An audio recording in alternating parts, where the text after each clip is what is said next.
Idemo sada do Bakua gdje se nalazi Rusif Huseynov, direktor Topchubashov Centra za vanjsku politiku. Mr. Huseynov, hello and welcome to the Jazeera Balkans Center. Now, how does Baku view an ever more assertive Moscow, not only in the Black Sea, but in the Caucasus as well? And how is Baku managing to balance its foreign policy and its relations with the West and with Russia at the same time? I'm saluting you from Baku, Dr. Karcic. Thanks for having me for the program. Very good question. Since the mid-1990s, Azerbaijan has been conducting what we call balanced foreign policy, which means an equidistance from both Western and Russian-led blocs. Despite some other countries in the post-Soviet space, Azerbaijan has opted to have friendly relations with Russia, never join anti-Russian projects. So therefore, the relations between Moscow and Baku have been more or less okay. Now, against the backdrop of the disengagement of the United States and the EU from the region, Russia's assertiveness, as you mentioned, is growing. In the Eastern Europe, Middle East, Central Asia, and of course, South Caucasus, where we already have Russian soldiers on our soil. Therefore, we must consider this factor. We must take into account the Kremlin's say in many issues. Having said that, I want to emphasize one more thing. Baku has always had an independent foreign policy as well. It has implemented several energy mega projects, which are not favored by the Kremlin. It has participated in many NATO programs, which are disliked by Russia, definitely.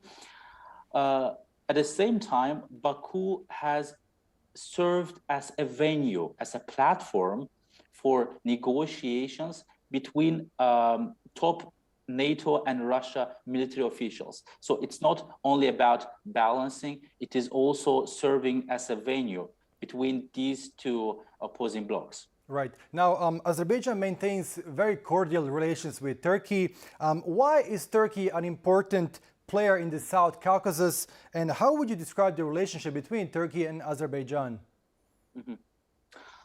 Yeah, if you ask any politician or ordinary citizen, either in Turkey or Azerbaijan, they would describe these relations as brotherly ties, which are sloganized as Bir millet, iki devlet, one people or one nation and two states. Turkey was the first country to have recognized Azerbaijan's independence from the Soviet Union in early 1990s.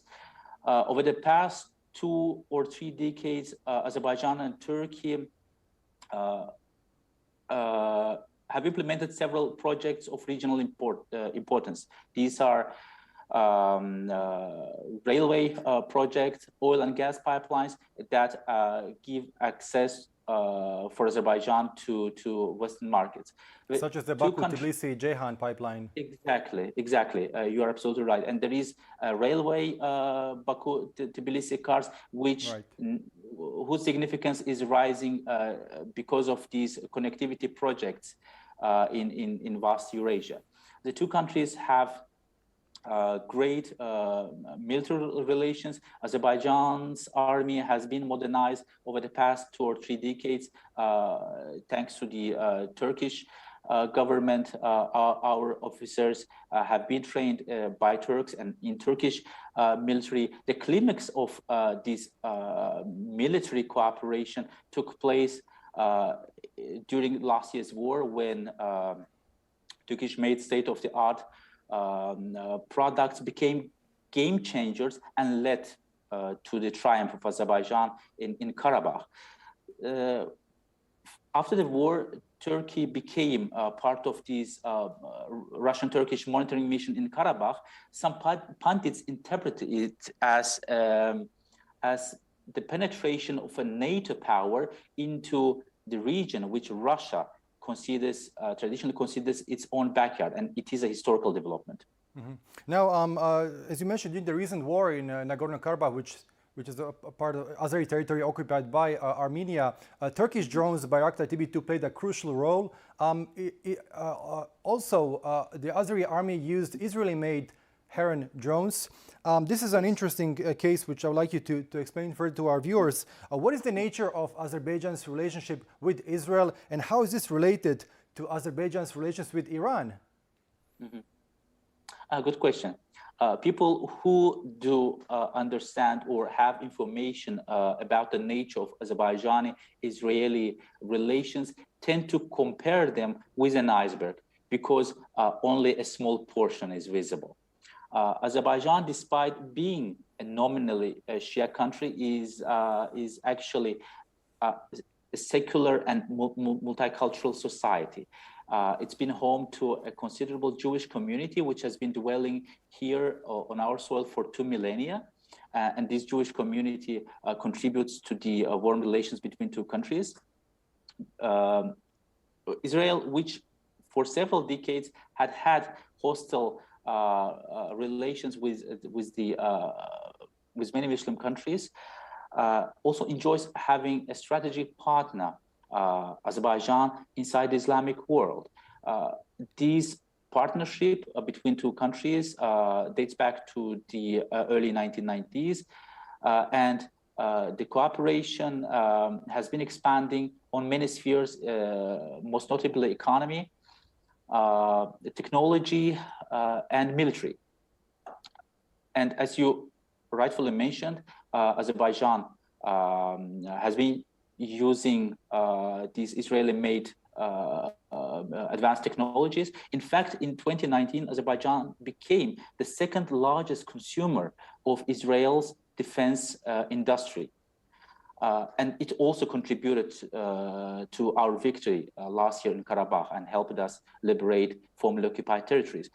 In its turn, Israel, approximately 40%, or according to some estimates, as high as 65% of Israel's all oil imports come from Azerbaijan.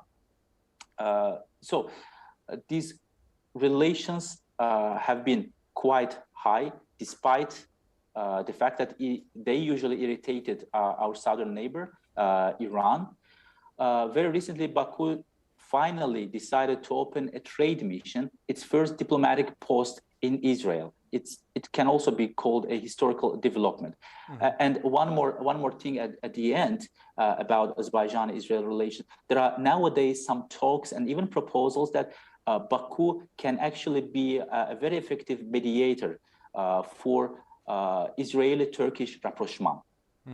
Now, and finally, would Azerbaijan rather join NATO and openly side with the West, or maintain its close relations with Israel, with Russia, and join neither of the two blocs?